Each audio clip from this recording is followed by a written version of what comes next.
mes y agradecido a la Biblioteca de Castilla-La Mancha de acoger este acto que para nosotros es especialmente significativo y compartirlo por una parte con Jesús, de la editorial Ledoria, que nuestra ciudad aporta tanto para y por la cultura de Toledo y todas las áreas que tienen que ver con la investigación. Me parece especialmente significativo hoy, en uno de los últimos actos que voy a celebrar como concejal de Cultura de esta última legislatura, de esta corporación, precisamente que sea un acto que para mí tiene alma, y compartirlo, como digo, con una de las personas que está aportando tanto por la investigación de nuestro patrimonio histórico, artístico y humano, que forma parte de ese certamen de Alfonso X el Sabio, uno de los dos certámenes que con la editorial Ledoria este año hemos impulsado desde el Ayuntamiento de Toledo. Y en este sentido, sobre todo tengo la seguridad de que estas nuevas líneas de trabajo que el Ayuntamiento ha iniciado, nuestro objetivo compartido y el de la comunidad seguro que es que puedan mantenerse y puedan además desarrollarse.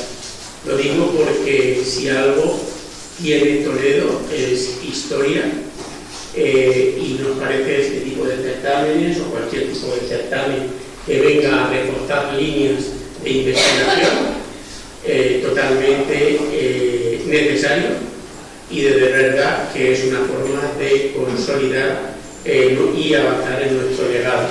En este sentido, como les digo, se han impulsado dos líneas, una orientada al patrimonio histórico, artístico y humano, que hoy nos acompaña la primera premiada, y otro vinculado al patrimonio literario, del que dimos cuenta también hace unas fechas, y en este caso se vinculó a la figura de Becky.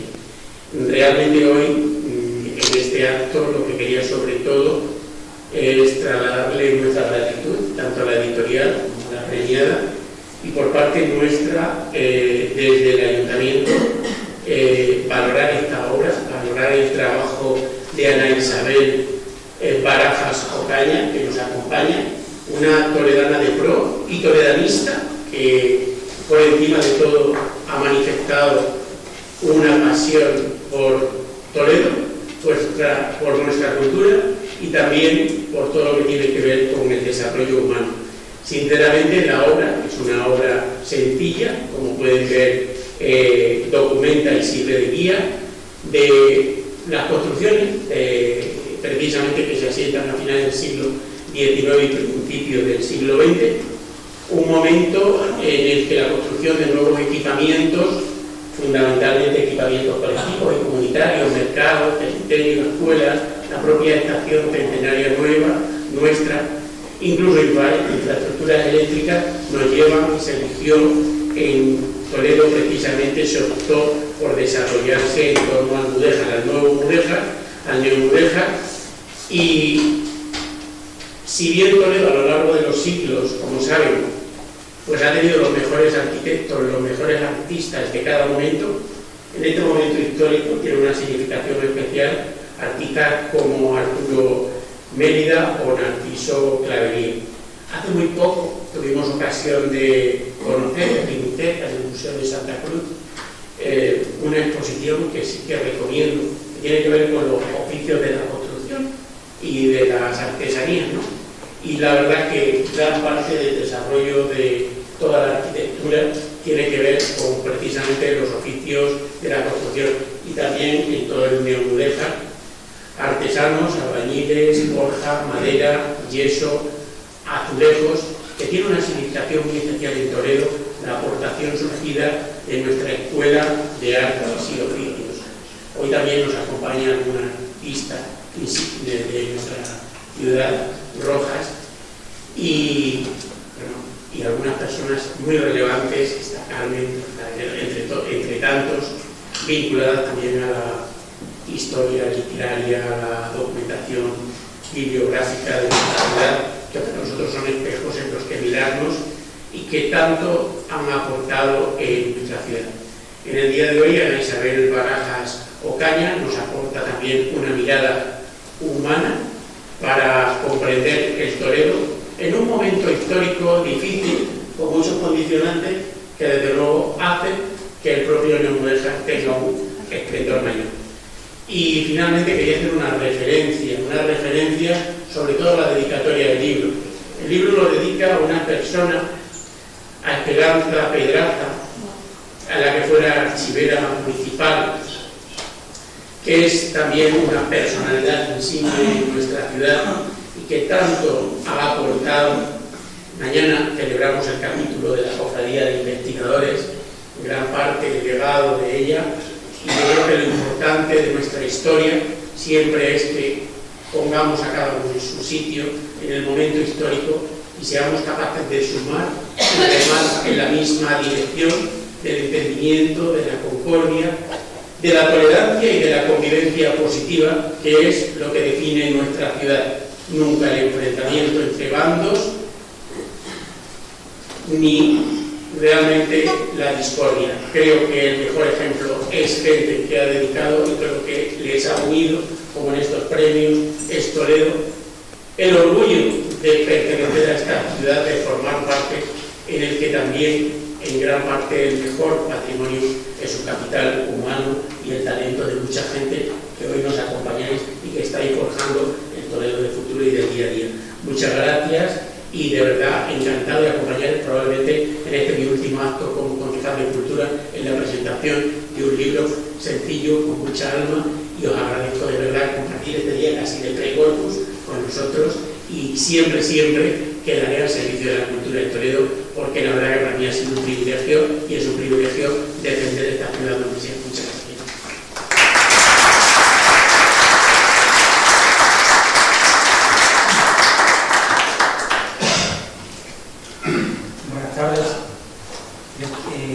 Quiero ser muy breve y solamente voy a aportar alguna pequeña intimidad y un chascarrillo.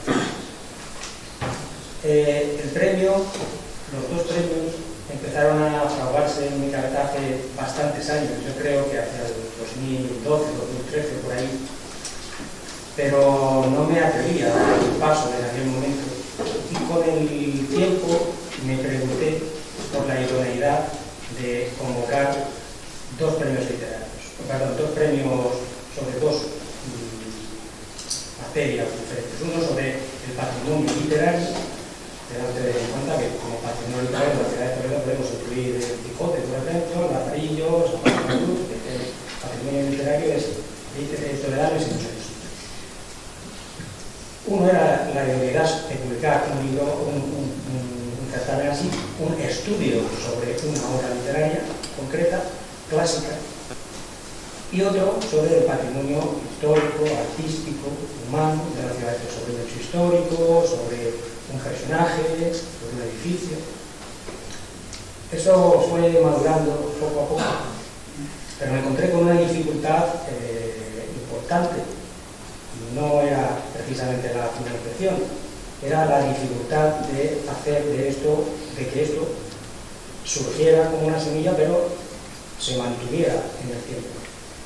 Bueno, he de decir que esta idea se la conté. Un día pedí cita con Teo, me escuchó en su despacho y me dijo: no, adelante.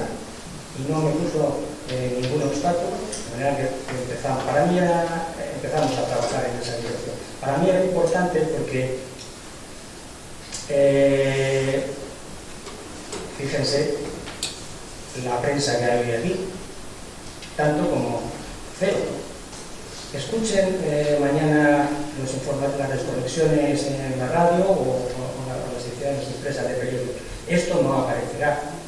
O sea, la primera edición del premio Alfonso X el Sabio, es decir, no es la primera edición del premio Perico de los Palotes. En la edición literaria, pues el ganador fue una obra de Becker, la historia de los templos de España, Toledo. Bueno, pues eso no quedó reflejado en la prensa, parece que no tenía interés. Tuvieron interés otros acontecimientos. Consulten la prensa del día y verán si eran superiores o no.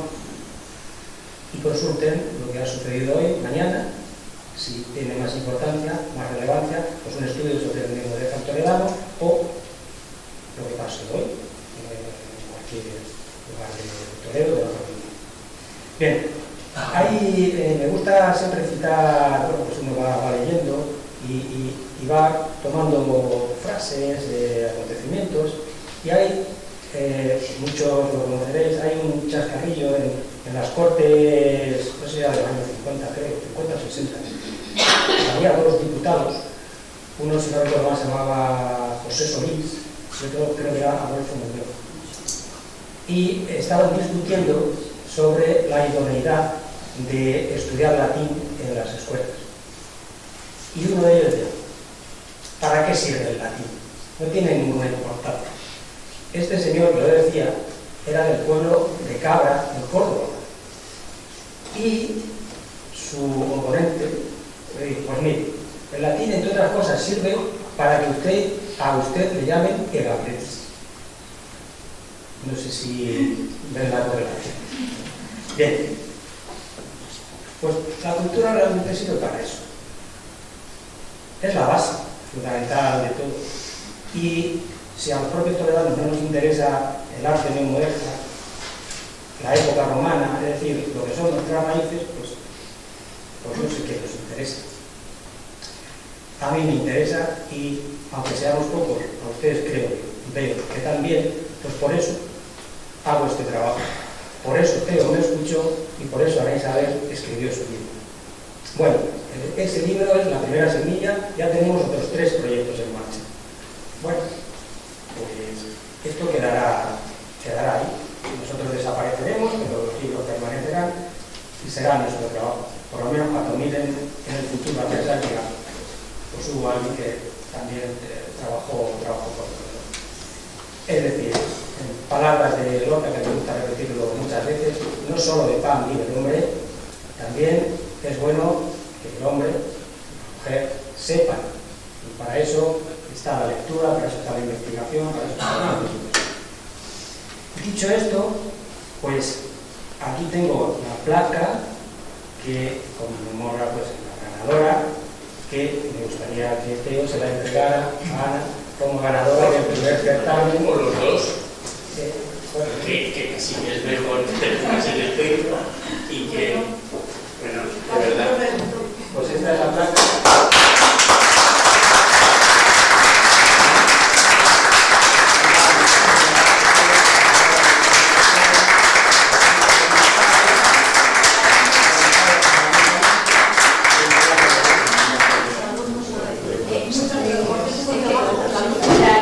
La luz se ve bastante. Sí, bueno, lo vamos a poner abajo. Y nos. Sí, por aquello de los. Sí, ¿Volvemos a la audiencia o no? Ahora solo.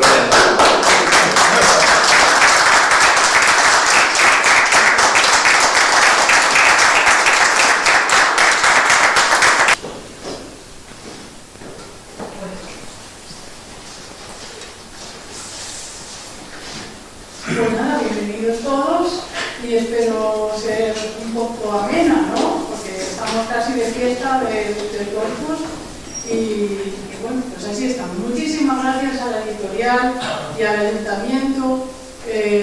Yo creo que en realidad Jesús de Gloria ha hecho magia, porque ha sacado de un armario de mi casa un conocimiento que era digno de que todos los toledanos lo conocieran, la verdad. Entonces, pues, esa visión de futuro que en su intervención acaba de tener, pues esperemos que siga, y estoy contentísima de verdad de poder contar a todo el mundo que lo quiera escuchar, pues mis andanzas, por decirlo así, sobre el Neomudéjar. En realidad es una visión de Toledo muy novedosa. La arquitectura del siglo XIX pues ha estado como un poco oculta y no muy bien tratada en los libros de arquitectura.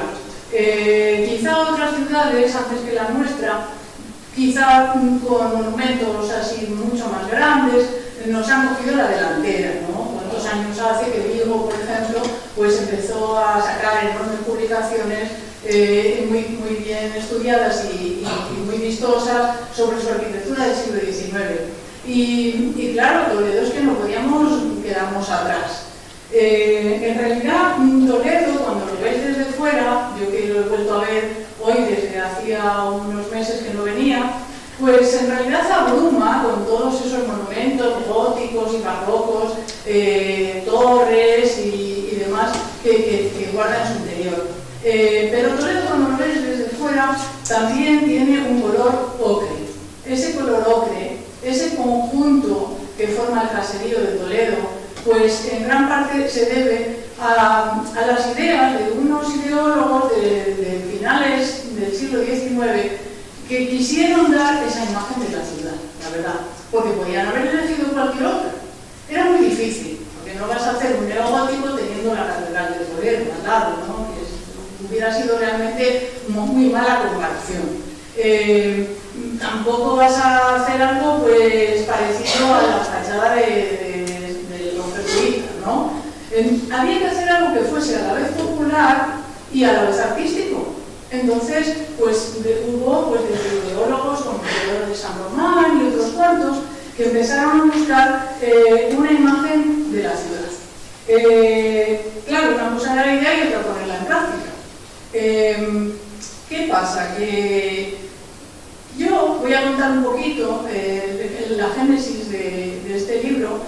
Cuando empecé a buscar un tema para mi memoria de licenciatura en la Universidad Complutense de Madrid, pues yo quería hacer algo de arquitectura, porque la arquitectura siempre ha sido el arte que más me ha interesado. Y mi director de aquella memoria me dijo, pero es que en Toledo ya está todo hecho, ¿qué vas a hacer? A ver, gótico, barroco, que no hay nada por hacer. A mí me gustaba mucho el Mudéjar. Y estuve hablando pues, con los que en aquel momento se dedicaban al Mudéjar. Me dijeron, mira, no, es que no hay nada que pueda sacar una memoria de licenciatura un poco vistosa. Y me dijo el director, oye, pues ¿por qué no haces el Mudéjar? Digo, Mudéjar, bueno, pues nada, vamos a ponernos a ello. Claro, ¿cuál no sería mi sorpresa cuando empiezo a leer lo poco que había publicado sobre el Mudéjar en Toledo y veo que todas las opiniones son negativas? Estaba que es un arte demasiado recargado, con mucho ringo-rango, incluso se atrevían a decir hecho por autores de segunda fila. Digo, bueno, pues vamos a ver. ¿Qué pasa? Pues lo mejor es ir a callejear. Empiezas a dar vueltas por Toledo, no hace falta irse muy lejos porque si llegas en tren llegas a la estación de ferrocarril. Y todo el mundo pues se queda con los ojos extasiados, sobre todo la gente de fuera, que vienen, por decirlo así, sin prejuicios, ¿no? Vienen con la mirada de un niño y ven que se están pasando en una estación de ferrocarril que parece un castillo. Y sin prejuicio ninguno, ¿no? Nosotros, no sé, como siempre hemos tenido una mirada un poco así, ¿no? Sobre la estación. Es muy pequeñita, no es muy grande, ¿verdad? No es un edificio muy grande, es demasiado recargada y hubo, ya digo, opiniones muy negativas sobre este edificio. No digamos sobre la Escuela de Artes. Sobre la Escuela de Artes hubo un arquitecto muy importante en España en los años 60 que dijo que parecía una tarta con velas. Y luego más tarde os enseñaré los despropósitos que hizo en su restauración. Total, que yo digo, vamos a ver, tengo que empezar a mirarlo de otra manera, ¿no? Y claro, empecé a leer el contexto. Finales del siglo XIX, momento de gran creatividad en España, teníamos un nuevo gobierno, la restauración borbónica, Alfonso XII, la búsqueda de un carácter nacional en aquella época y bueno, y mucha creatividad. Pero claro, no podíamos compararnos con Gaudí. Claro, el Mudéjar toledano no hay que compararlo con nada, hay que mirarlo como es. Claro, Gaudí, porque hoy en día estamos acostumbradísimos a verlo, ¿no? Pero la primera vez que lo ve un niño, ¿qué dice de Gaudí? Es raro, ¿no? Es demasiado atrevido. ¿Qué es eso de hacer unas chimeneas que parecen extraterrestres, ¿no? Por ejemplo, es demasiado atrevido. Y es genial. Pero claro, es que Gaudí también tuvo muy buenos dineros a su disposición, ¿no? Fíjense cómo es de grande la Sagrada Familia, ¿no? O sea, en Barcelona, claro, hablamos de la cuna del modernismo español, pero es que también era la ciudad más industrializada.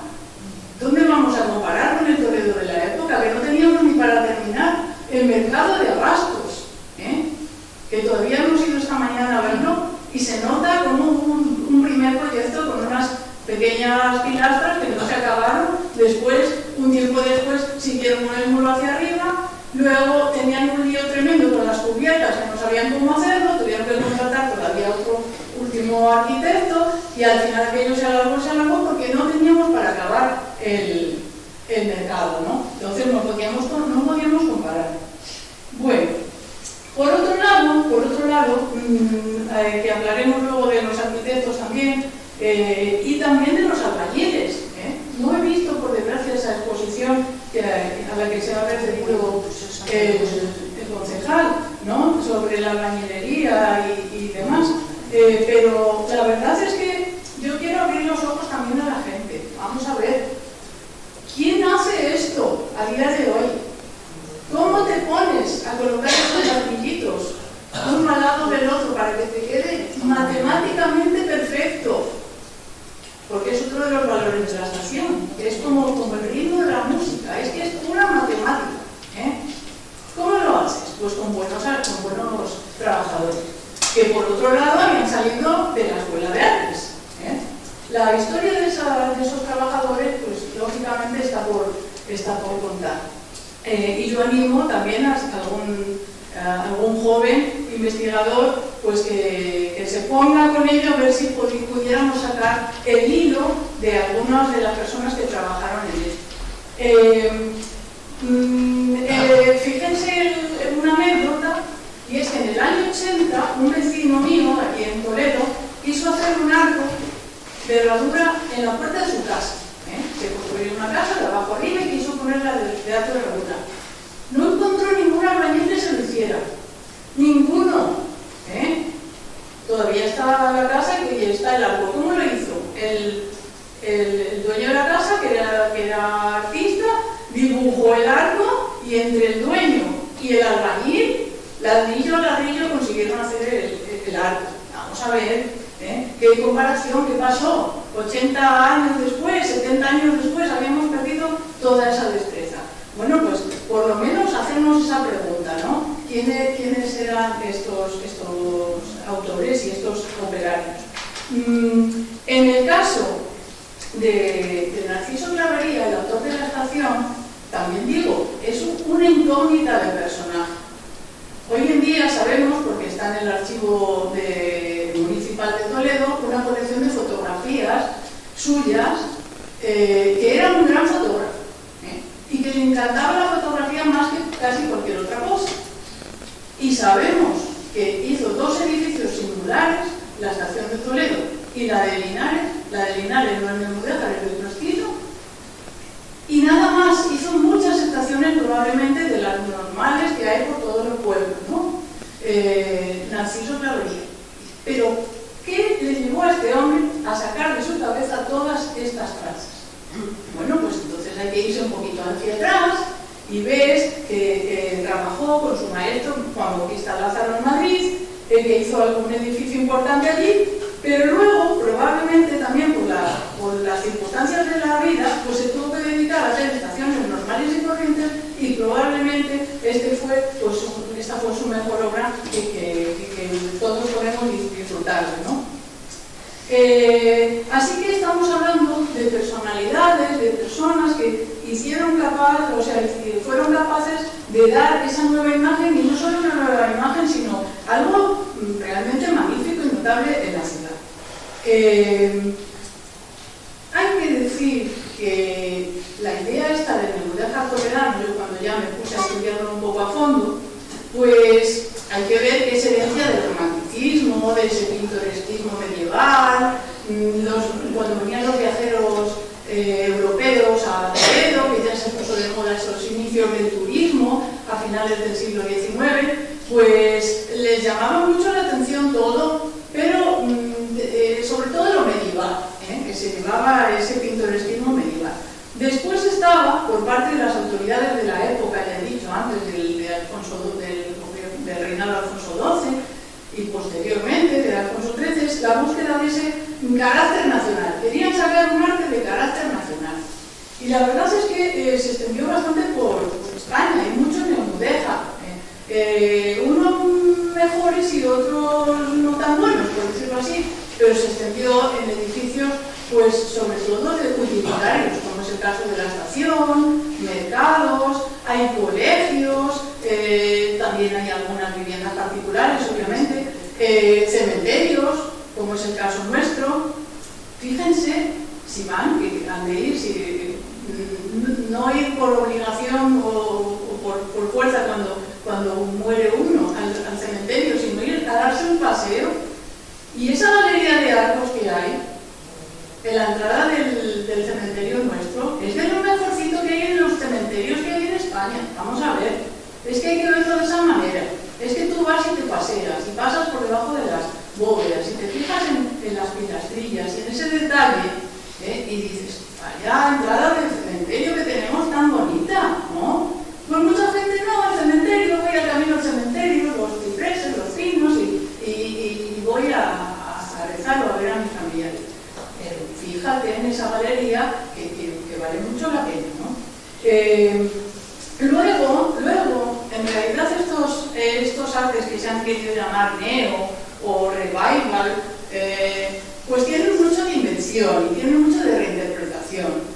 La torre de la estación de ferrocarril que vemos aquí toma un poquito de torres mudéjares de Teruel, por ejemplo, toma pues arquerías que pueden ser, yo qué sé, desde los Reales Alcáceres de Sevilla, la Orfebrería de Zaragoza, tal, pero luego lo reinterpretan todo. Entonces tiene mucho de personal, de lo que hace el autor porque le gusta. Voy a poner aquí unas columnitas verde vidriado, ¿no? Porque me parece que dan una ligereza y que son una buena base para esa traza de los arcos entrelazados, ¿no? Y luego, pues debajo al fondo del reloj le pongo ese claro oscuro de ladrillos así en esquinilla que le dan, pues, como más realce, ¿no? al reloj, ¿no? Así que mucho de invención. Y esa invención, pues tiene mucho que ver con el modernismo, con lo que era el arte, la corriente del modernismo, ¿no? Lo que pasa es que, bueno, es un modernismo muy basado en la historia, por decirlo así. Pero no deja de ser modernismo por la audacia y por la reinterpretación. Y por último, yo creo que también en mis estudios sobre el neomudéjar en Toledo, pues he visto que es muy importante la identificación con el entorno. O sea, el hecho de que no pega mal, al contrario, es completamente acorde. Vamos al primer ejemplo, la Plaza de Toros. Vamos a ver, el primer ejemplo, la Plaza de Toros, el primer proyecto no era neoclásico, era como neoclásico. Pero hombre, ¿dónde vas a poner una Plaza de Toros neoclásica entre dos ábsides mudéjares? El de San Eugenio y el otro, no me acuerdo cómo se llama. No debe ser, ¿no? Entonces, qué bien que cambiaron el proyecto, ¿no? Y resulta que lo sencillita que es la Plaza de Toros, como todos sabéis, pues tiene unos arcos que son clavados, están trazados como unos arcos de la mezquita de Córdoba. Es que son completamente califales. Dices, hombre, vamos a ver, este diseñador, este arquitecto, lo que hizo fue a lo que aprendió en la escuela, de copiar modelos antiguos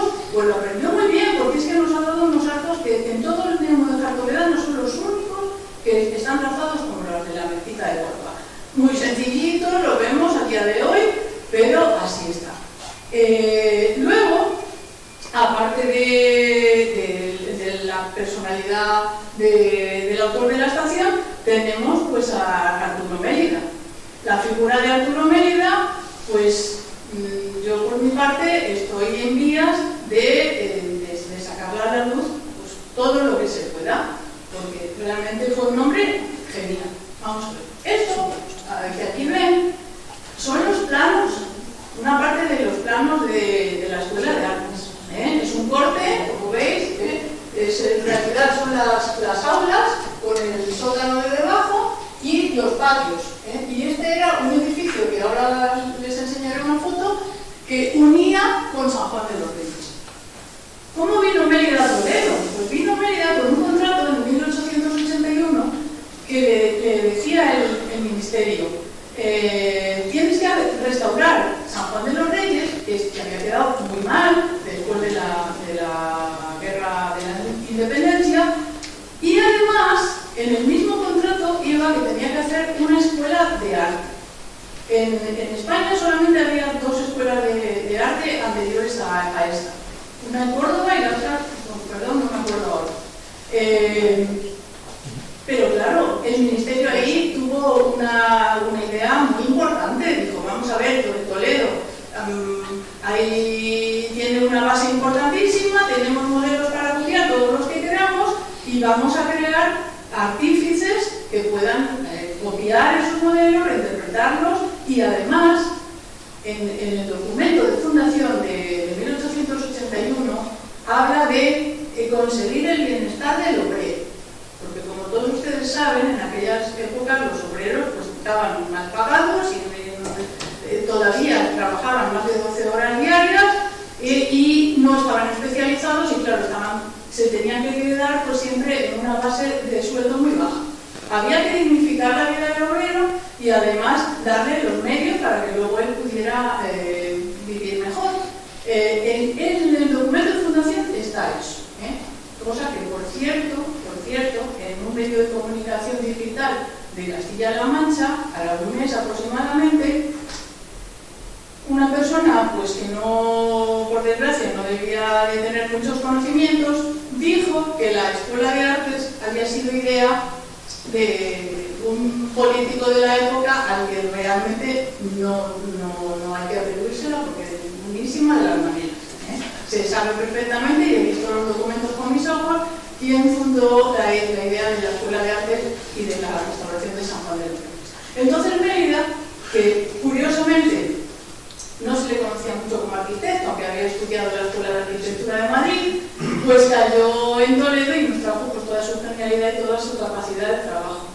Este hombre que hasta hace muy poco en medios como Wikipedia y en las enciclopedias generalistas se ha dicho que era escultor y decorador, vamos a ver, y arquitecto que, vamos a ver, la Escuela de Artes es un edificio que todavía he hablado hace poco con profesores que trabajan allí, que es funcional. Es un edificio que a día de hoy todavía sirve muy bien para lo que se fundó, con sus muchos cambios, porque además allí han cambiado mucho las enseñanzas que se han impartido, pero nunca ha parado de funcionar como escuela de arte, ¿no? Así que si una persona que hace un edificio muy funcional, además de artístico, si no es arquitecto, pues ¿qué será, no?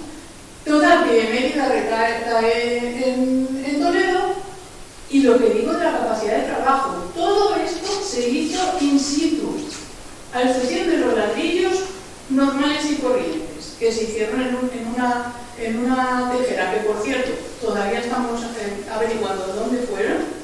Todo lo demás se hizo in situ. Había unos talleres en lo que quedaba por detrás, donde estaba el jardín de San Juan de los Reyes. Allí estaban los talleres de picar piedra y allí se hicieron todas las piezas que le faltaban a San Juan de los Reyes, de piedra. Pero allí se hicieron los ladrillos de las partes más importantes de la Escuela de Artes, aquellos ladrillos que dijo el director, el arquitecto Arturo Mérida, que era él mismo casi con sus propias manos el que los iba a hacer, ¿no? Junto con los mejores alumnos que tenía, porque es que en realidad fue una una escuela a la vez que se fue construyendo. Eso es yo creo, de lo más bonito que se puede decir de esto. Claro, que luego las personas que aprendieron aquí, pues luego extendieron todo su saber por todas las demás construcciones de Toledo y provincia y de allá donde fueron. Entonces, bueno, además de Mérida, también tuvimos a Jesús Carrasco Muñoz, que ha salido un libro hace muy poquito sobre él y que todavía no he podido leer, que es el que hizo el edificio de atrás de la Escuela de Artes. Una persona con una valía pues también considerable, y que ha tenido la mala fortuna en Toledo pues que su edificio se ve un poco mal porque está escondido detrás del jardín, y esta es la fachada que da a la bajada de Santa Ana, que pues poca gente se aventura mucho a ir por ahí, ¿no? Sigue bastante porque Jesús Carrasco conoció a Mérida. Por cierto, que Mérida murió justo antes de que se pudiese inaugurar la escuela.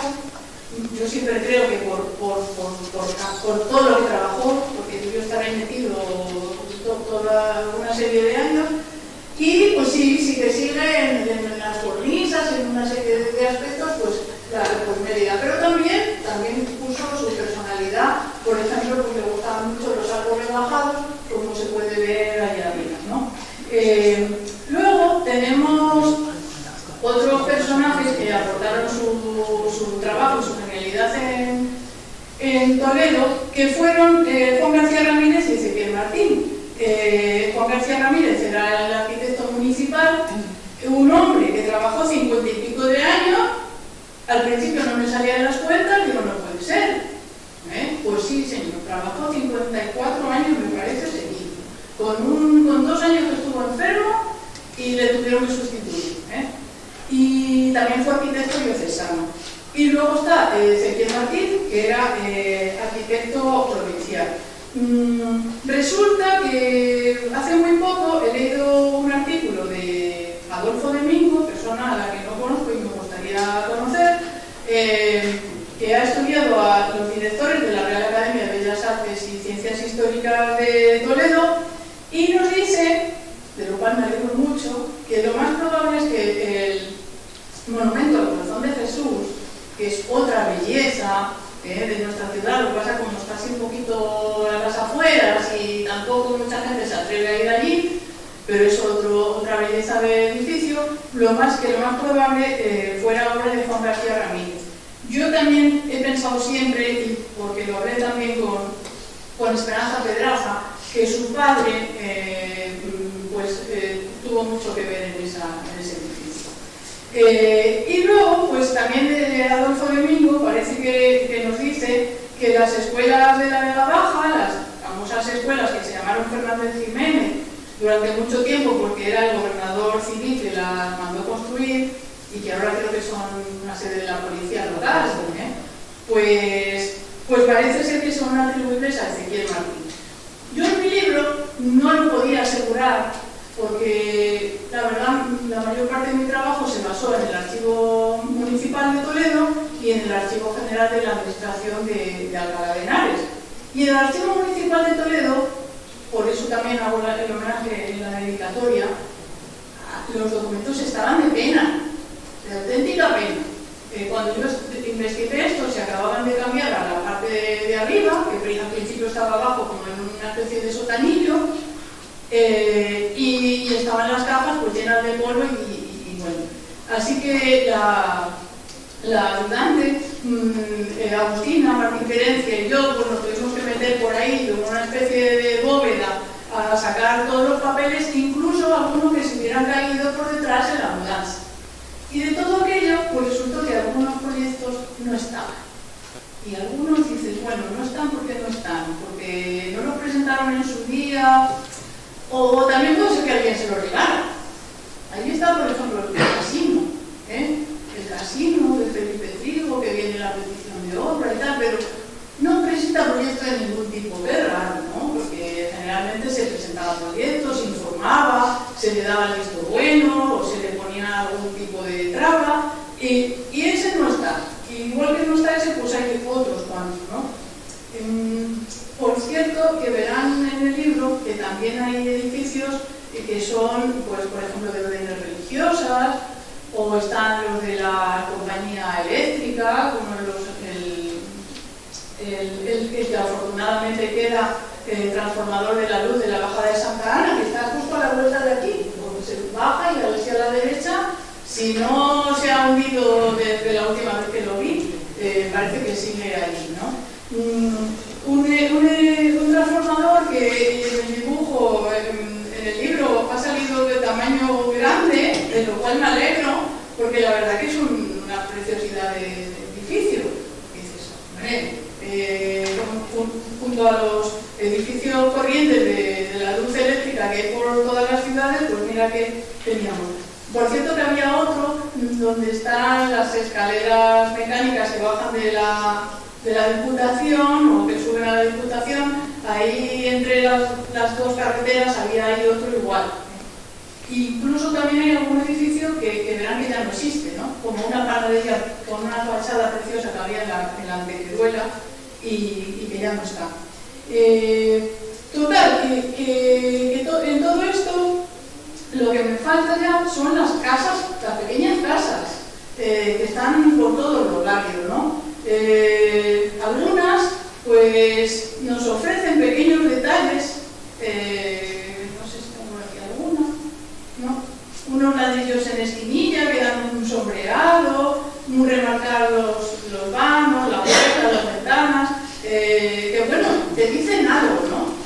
Pero también lo que sí que se ve es que hay barrios enteros que tienen una unidad de color, una unidad de material con el ladrillo. Y ya lo decía Mérida, el ladrillo es barato y es muy duradero, ¿no? Que la verdad que nos ha llegado a nuestros días pues edificios que necesitan poquita restauración. Hay también algún ladrillo peor que se ve que se va deshaciendo, pero en general pues necesita poca restauración. Entonces hay toda una gala de casitas repartidas por la ciudad y luego hay las personalidades de los dueños, de los cuales aquí hay una señora heredera de la casa de, si me permite decir, no te lo he contado antes, de la casa de 4 calles, la casa de 4 calles, 2 casas que hoy en día son hoteles, que todos conocen, el Hotel Ariana, que está frente de la estación, el Hotel Pintor el Greco, creo que se llama, que está en la antigua fábrica de harinas, que antes de ser de harinas creo que fue de Espada, pero ese dato no lo tenía yo. Qué buenos ejemplos de reutilización, porque eran almacenes y fábricas, ¿no?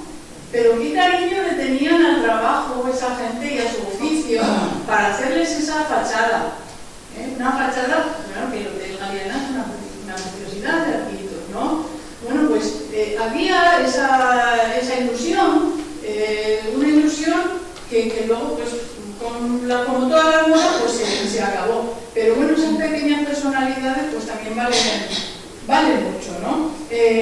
La casa de 4 calles, que creo que por ahí cuento la anécdota, que se contaba, yo ahí sí que no puedo asegurarlo, pero bueno, se contaba que una vez desfilando Franco por la calle ancha para abajo, pues dijo, ojalá le hubiera caído un rayo a esta casa, Claro, a ver, un hombre de origen gallego, todo granito, ¿no? Su visión del mundo no era nada que tuviera que ver con lo árabe, con lo moderno.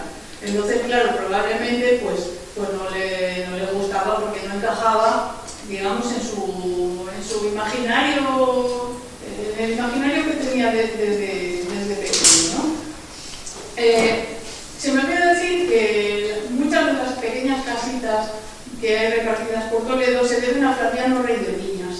Flaviano Rey de Viñas, una persona que yo llegué a conocer, porque era vecino mío, además, ya era muy mayor, era un hombre de amplia cultura, que dejó en Toledo pues, su sudor y sus lágrimas y algunas de sus ilusiones, porque hizo muchas casas muy corrientes, hizo fachadas de tiendas, de todo, porque era el arquitecto municipal.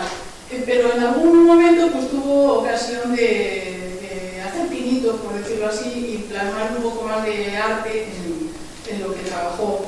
Y después de Flaviano, pues también vinieron algunos otros arquitectos, y por ahí, por los años 40, 50, ya fue cambiando el gusto, y entonces aparecieron las fachadas revocadas. Ya vas viendo que la normativa, el ayuntamiento va cambiando, y que piden que no se vea el ladrillo a la vista, que mejor que se ponga un revoco todo del mismo color, y bueno, van cambiando a un arte como a una arquitectura mucho más austera, pero eso sí, generalmente manteniendo el tono, esos tonos de ocre, más color más terroso, demás, que unifican bastante nuestra ciudad. Por cierto, que hoy he visto 2 bloques que hay ahí en la zona del barrio de Santa Teresa, donde todos nos ponemos a ver el skyline de Toledo, ¿no? Lo que es la línea del cielo, 2 edificios negros y grises. Y dices, madre mía. Sí, perdón si hay alguien que se ofende, pero parece como el Corte Inglés plantado en la Vega Baja. Les voy a poner el Corte Inglés de la calle Preciado, ¡pum!, en la Vega Baja, ¿no? Bueno, a la cual es cada cual, y yo no sé si les dio el permiso, y son muy modernos y probablemente sean muy funcionales, pero la verdad que a mí, yo soy un poco más partidaria de que no haya discordancia. Por cierto, que cuando me hicieron la entrevista para la radio diocesana, me preguntó la entrevistadora de forma un poco capciosa que si no me parecía que la Escuela de Artes con su ladrillo no pegaba nada con San Juan de los Reyes, que es de piedra. Digo, hombre, es que lo que faltaba era en la memoria de Mérida, lo dice, quiero hacer algo que no sea discordante, pero no inventar la plana, ni muchísimo menos a Juan Guas y a todos los arquitectos del gótico. De hecho, bueno, se fija mucho, hay partes que son muy neogóticas, hechas en ladrillo, pero desde luego que nada de inventar la plana, ¿no? Eso sí, cada cual opine lo que quiera. O sea, el libro está aquí, lo leéis, miráis la vida y los avatares de todos estos autores, pero luego cada cual que opine lo que quiera. Eso sí, me da a mí que ya no va a decir nadie que la Escuela de Artes es una tarta con velas, ni nada por el estilo, ¿no? Que por cierto las velas se pueden apreciar en el proyecto, que son esa especie de chimeneas con corona, que podéis ver ahí, que después en la restauración que hizo González Valcárcel, pues las quitó. Además quitó toda la tapicería. Esto le parecía muy feo, los leoncitos, todo esto, y en la fachada había unos heraldos, unos personajes así como de medio cuerpo, de heraldo que eran de cerámica vidriada. Bueno, pues los heraldos de cerámica vidriada, pueden ver ustedes lo que pasó con ellos, que están en trocitos, por ahí, me parece que están intentando recomponer uno para ponerlo en una exposición allí, porque están hechos trizas. Las famosas chimeneas, yo las pude ver en el sótano y tengo fotos de ella, porque me llevó uno de los profesores de la escuela, ¿no?, a verlas. Y raspó todo el dorado que tenían los escudos de la fachada. A ver, otro que no entendió nada. Los escudos de la fachada son por los escudos que hay dentro de San Juan de los Reyes. Cualquiera que vaya a San Juan de los Reyes, a misa, a una boda o a dar un paseo, ve que hay unos enormes escudos en las paredes, ¿no? Gigantes, como no los hay en todo el arte español. Pues que hizo Mérida, no es que pusiera allí ni mucho menos el águila de Franco, ¿no? Ni tampoco el águila imperial, lo que hizo fue poner el águila de San Juan de los Reyes. Bueno, pues le puso en los escudos de la fachada, el fondo era un poco dorado, tampoco un dorado así muy llamativo, pero era un poco dorado. Pues lo mandó a raspar entero. Digo yo, hay que tener inquina, porque fue un trabajo arduo, a lo mejor no era necesario. Pero bueno, Las figuras como este arquitecto González Bacárcel pues tendrán sus luces y sus sombras, y algún futuro investigador pues lo podrá sacar a la luz. Y me queda ya muy poco para no aburrirles, porque ya me estoy alargando mucho. Como ven, me pongo a hablar de esto y soy bastante entusiasta y no paro, ¿eh? Pues voy con la última anécdota. Y es lo que pasó con el proyecto de la estación del ferrocarril. Yo cuando hice estos estudios, pues hubiera querido seguir haciendo la tesis doctoral sobre la estación de ferrocarril. Y nada, ni corta ni perezosa, me voy a todos los archivos donde podía estar el proyecto y no estaba ninguno, ¿no? Cuando ya me dice mi padre, que en paz descanse, oye, pues yo conozco a un funcionario de obras públicas que estaba en aquel entonces en la Plaza de Santa Clara, allí estaba Obras Públicas. Y vamos a preguntar, porque, oye, ¿cuál no sería mi sorpresa que aquel señor funcionario me dice, bueno, es que yo he visto el proyecto, lo he visto yo y todos los funcionarios de aquí, porque es la joya que ha tenido en su despacho el director de Obras Públicas todos estos años. Nos lo ha enseñado a todos, porque le parecía la maravilla de las maravillas. Y con las mismas, cuando cogió la autonomía Castilla-La Mancha y dejaron de haber direcciones provinciales de obras públicas, pues este señor se llevó todo lo que tenía en el despacho a su casa, ¿no? De hecho, hablé con personas que habían metido las cajas en un coche y se lo habían llevado a su casa en Madrid.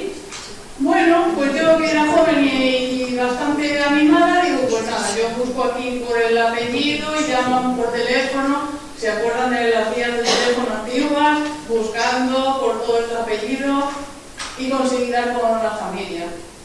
Pero obviamente no iban a reconocer que se lo habían llevado, porque es un documento público, y está a la vista de todos, ¿no? Y así estamos, algún día, con iniciativa de Jesús, el gran editor de Leroria, pues nos gustaría sacar un libro sobre la estación de ferrocarril, pero como han visto, mi manera de trabajar es basándome mucho en los datos de archivo. No me gusta nada inventar. O sea, yo no sé si soy historiadora del arte, pero por lo menos lo quiero ser. O sea, quiero ser una historiadora de verdad. O sea, nada de inventarme nada, a ser posible. A veces me equivocaré. Cuando digo mi opinión lo digo esta es una opinión mía, pero no me gusta, no me gustaría pues imaginar algo sin verlo en el proyecto. Yo lo llamo el enigma clavería, ¿no? A un hombre que esto fue lo mejor que hizo en su vida, que no hemos visto el proyecto. Cuando hice el artículo para la revista de Cuatro Calles, de Editorial Leroria, pues también salió a la luz el maestro de obras de la estación, que era un francés, Edouard Bourdillon, que precisamente había trabajado con el mayor arquitecto restaurador de Francia en el momento, que era Bebel de Lille. Entonces este hombre tenía muchísima experiencia y mucha mano. O sea, que gran parte de la estación se deberá también a su trabajo. La estación por dentro tiene sus vigas de hierro, ya es una obra moderna, porque ese vestíbulo obviamente no lo puedes hacer de otra manera, ¿no? Pero por otro lado, en la estación todo lo que se ve es estructural. O sea, en las fotos que se publicaron en Cuatro Calles se ve como las portaditas de abajo, que son de piedra, esa piedra es la que sujeta la parte de arriba. O sea, está hecha piedra sobre piedra y ladrillo sobre ladrillo, como se construía en la Edad Media también. O sea, que estamos hablando pues, de obras de mucho valor. Así que yo llamo desde aquí a los futuros investigadores, si quieren que se pongan en contacto conmigo. Hay muchos enigmas. Otro, por ejemplo, ¿quién hizo las estructuras de hierro del invernadero de la Escuela de Artes? ¿Dónde se hicieron? ¿Se hicieron en Madrid y se trajeron en carro de caballos hasta Toledo? ¿O en Toledo había herreros con calidad para poderlo hacer aquí? Pues no sabemos, porque son unas estructuras buenísimas y bueno, ya veremos.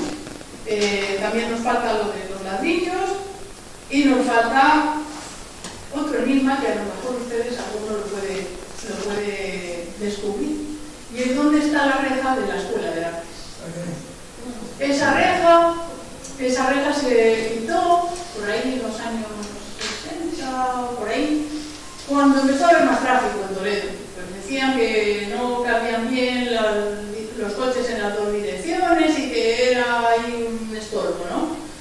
Bueno, estorbo no, pero alguien se la llevó, Yo mal recuerdo, no estoy segura de haber visto una foto en algún cigarral por ahí. Sí. Claro, no sabemos en qué condiciones fueron, a lo mejor la compraron, o sea, no sabemos, lo mismo se puso en venta, podría haber sido, ¿no? El caso es que yo todas las indagaciones que he hecho, pues no lo he conseguido saber. Como están manos cuidadas, pues ya se verá. La verdad que la parte que quedó es una parte mínima de la belleza que tiene la reja, y que en un futuro libro, si podemos sacar sobre la Escuela de Artes, pues entonces van a ver ahí el proyecto, que era un proyecto magnífico y que además pues lo realizó un gran operario, que ya en futuros libros igual podremos poner probablemente nombres y apellidos a estos trabajadores. Y nada más, también hacer un poco de homenaje a la Escuela de Artes y a todos los años que ha seguido impartiendo sus conocimientos en la ciudad. Aquí está, creo, Francisco Rojas, que fue director durante unos cuantos años, y de paso pues le saludo amable y cariñosamente, porque fui una bastante revoltosa alumna de dibujo de Paco Rojas hace muchos años, ¿no? Y nada, pues simplemente que el que tenga alguna duda, pues pueden ustedes intervenir si quieren. No sé si se lo podré preguntar. ¿Sabes lo que quiero decir? Cuando yo cogí por primera vez la dirección de la Escuela de Artes, uno de mis primeros pasos de gestión, digamos, fue indagar dónde habían ido a parar las rejas que era el Julio Pascual. Muy bueno. Es que no me acordaba del... Ahora estás a fuego, vamos. Sí. Eso con un tipo. Y todo, para mí, se impuso, esas rejas se las llevaban. No solamente consistió en que quitar piezas de terracota o packs y tal, no solamente quitarlo, sino que los tiraban desde arriba y claro, eso lo pudo para la cerámica, ¿no? Bueno, pues ese montón de informe, pues la verdad es que fue horrible. La actuación del señor Barcastre, que era el arquitecto regional que hacía en Extremadura y Castilla, o sea, que era de Toledo y también de Badajoz, por ejemplo. Bueno, pues yo intenté, cuando yo fui aquí a la corte, y hablar aquí con la posibilidad de que alguien de aquí buscase dónde estaban esas rejas, porque la verdad es que eso fue un robo de muchos millones. O sea, prácticamente podemos asegurar que fue un robo, ¿no? Sí. Claro, quedaría muy vistosa en una casa de campo. No sé, a veces aparecen, hace poco leí, igual que habían quitado los de Madrid las verjas de una antigua escuela, y aparecieron que las había vendido un chamarilero y están en no sé qué pueblo de la sierra puestas de rejas de unas ventanas. A veces es casualidad, ¿no? Pero bueno, es probable que no digan, no se descubra así, porque claro, reconocer un robo por decirlo así. Ana, yo a lo mejor estoy engañada, pero me ha parecido que hay un heraldo conservado en los viñedos de Santa María. ¿Sí? Sí. Están allí. Ahí hay uno. A ver si allí están también la verja. No, la verja no. La verja se la llevó al cárcel. Pero están enteros. Están Mi madre lo decía. Porque lo mismo es tirar. Mi madre siempre dijo, que le había dicho Manolo Romero Carrión, que era el director de la Escuela de Artes entonces, que en un momento de la restauración vio que había ahí unos camiones que se estaban llevando la reja. Entonces Romero Carrión protestó y solo consiguió que se quedase eso porque no querían poner la reja en la parte del jardín, y dijo, no, esto se pone la reja en el jardín, por lo menos se ve el jardín desde la calle, que hace bonito, y logró conservar ese trocito que queda. El trocito que queda. Y lo demás se lo llevó, según mi madre y Romero Carrión, se llevó al cárcel. Pues también los herederos del Julio Pascual, vaya peso que han tenido toda la vida, ¿no? El pensar que una de las mayores obras, si no la mayor de su antepasado, pues está desaparecida de esa manera, ¿no? Porque claro, el trocito que queda, pues mucha gente no se fija mucho, ¿no? Que se conserva eso gracias a Romero Carrión y de milagro, porque se lo estaban llevando todo. Madre mía. Bueno, ¿alguna pregunta o intervención más? Sí. A ver, yo supongo que cuando esta gente se puso a hacer esto, cuando el estilo neomoderno, supongo que había gente que pusiera el cielo, que si esto no pega, da igual, lo mismo que pasaría cuando lo gótico diría los anteriores que tampoco pegaba, que lo clásico, lo que fuera. Supongo que pasaría también lo mismo cuando salimos de las cavernas y empezamos en el neolítico a hacernos las chocitas, pero por el vecino de al lado dice, aún el vecino que se ha inventado una cosa que vale. Te voy a hacer una pregunta y te voy a dar el plazo cuando no sepa que me la contestes, porque creo que tiene vida. Si el ayuntamiento te encargara que en un solar del casco hicieras un edificio destinado a un uso social, ¿de qué estilo lo harías? ¿Te inventarías alguno? ¿Te basarías, harías un neo no sé qué?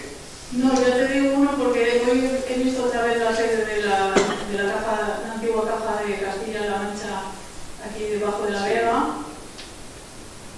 y ese edificio merecía estar un poco más a la vista, la verdad. No me parece muy mal, ¿eh? Y no es un neo, es bastante moderno, pero con el mismo tono y con ciertas referencias. A mí me gustan mucho las referencias, ¿no? Si tienes una ciudad muy barroca, pues si quieres poner algo que tenga que ver con el barroco en tu edificio, pues bueno, no está mal interpretarlo y demás, ¿eh? Y por otro lado, en tu intervención quizás al principio te referiste, y te voy a contestar una cosa, la Comisión de Monumentos, desde el principio estuvo al lado de Mérida, siempre lo defendieron, y en el Ministerio también. De hecho, tuvieron que aumentar un poquito el presupuesto porque Mérida pedía que fueran maestros todos los contratistas, maestros cada uno en su oficio. Y claro, eso subía el dinero. Y en el Ministerio de Economía de aquella época, de Hacienda, como se llamara, querían tirar para atrás, que no, que los maestros eran muy buenos. Y al final, después de los años que se tardó en construir el edificio, se salieron con la suya, la Comisión de Monumentos y Mérida, de poner a maestros trabajando allí. Y siempre estuvieron de acuerdo con él, ¿eh? Lo que no sé, que me gustaría saber es que cómo de famoso fue Mérida en Toledo. A veces pienso que todo el mundo le tacharía de un poco loco porque estaba siempre metido ahí lleno de polvo en la obra, ¿no? No era el arquitecto, bueno, si ven las fotos de Arturo Mérida con sus patillas y demás, era un hombre castizo de la época, ¿no? Y en la sociedad madrileña pues estaba muy bien situado. Sin embargo, aquí pues era casi como un trabajador más, ¿no?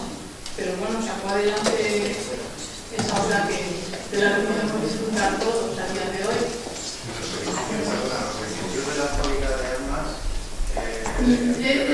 Estuve en la central de Azume, que yo ahora no sé cómo está, la verdad, pero estuve cuando todavía era del ejército, con el coronel o algo así.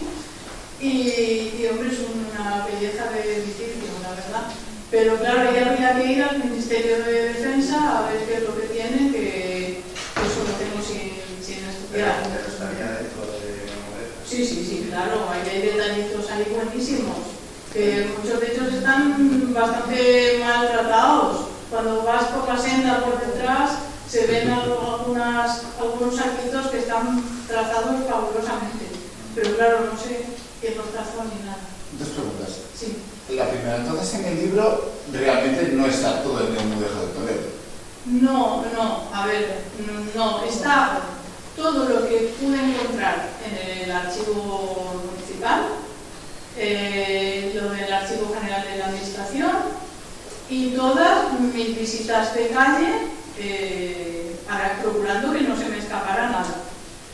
A nivel de ciudad, lo que ya no entran son, por ejemplo, los transformadores eléctricos del lado del río, y alguno a lo mejor pues, también pudiera tener un interés. Luego, también a veces llaman Mudéjar y, yo qué sé, pues hay edificios que, como el casino, ¿no? Que lo he vuelto a mirar hoy, pues puede ser más neorrenacentista, por decirlo así, pero bueno, la base es la misma idea, es el ladrillo, los muros de mampostería y ladrillo, y luego ya la forma, pues, pero yo creo que a lo mejor no está todo. Si sabéis de alguno más, pues, pero yo creo que prácticamente está todo. Creo que últimamente he visto algo, porque como ahora por internet tiene un acceso a cosas de fincas privadas, algunos trabajos interesantes en fincas privadas. Hay una que creo que se hacen ahora bodas y eventos que tienen también su interés, pero claro, eso ha estado en mano privada mucho tiempo y no lo he podido estudiar. Y la segunda, doy por hecho que todo el mundo conoce la famosa verja, pero ¿tiene alguna fotografía para los próximos foráneos si no digamos aquí desde Boa? Pues la tengo, pero no la tengo aquí. Claro, la verdad que está es como cuando estás en el patio de vecinos. La verja de la Escuela de Artes, seguramente habrá algo en el Toledo Olvidado, en los archivos de Rodríguez, seguro que tienes alguna foto. Te voy a decir la referencia. A ver. No te preocupes, si no lo tienes ya lo buscamos. No, la que me da la curiosidad. Espérate que... No, si no tienes una fotografía. Sí, ahora mismo de la verja no tengo. Tengo, por ejemplo, de los edificios auxiliares de la academia, de lo que queda muy poquito, que está en el libro 100 fotografías de Toledo que deberías conocer, de Enrique Sánchez Lurián y Mariano García Rupert. Ahí están los edificios de la academia, que eran un picadero para entrenar a caballo y una especie de salas de gimnasia que quedaron destrozados en la guerra civil. También tenían mucho interés. Pero la verja ahora mismo, yo creo que en el libro que nos queda... Olvidemos la verja. Bueno, eso, no quiero olvidar. ¿Alguna pregunta más? Nada, yo creo que... bueno, sí, os voy a enseñar una primicia. Esta es una fotografía que hizo el arquitecto de Jesús Carrasco Muñoz, que es el que hizo la parte de atrás de la Escuela de Artes, de una parte del edificio de la Escuela de Artes que unía con San Juan de los Reyes y que debió desaparecer probablemente en la guerra civil, pero no lo tenemos muy claro cuando desapareció. Solamente queda este arco y me parece que está ahora metido hacia adentro, no estoy muy segura. Pero esta parte, con este rosetón tan bonito, con más referencias góticas, ¿no? Porque al cabo era la unión con San Juan de los Reyes, porque en aquel entonces, como se trabajaba la restauración de San Juan de los Reyes y la escuela a la vez, pues era el pasillo que comunicaba los dos. Después, cuando ya se hizo cargo la orden religiosa de San Juan de los Reyes, volvió a cogerlo, pues ya no tenía razón de ser, pero no sé cuándo se destruyó. Pero bueno, es una fotografía que está en el Archivo General de la Administración de Alcalá de Henares, 15 de octubre de 1932, Jesús Carrasco Muñoz. Bueno, en siguiente libro pues podemos contar más cosas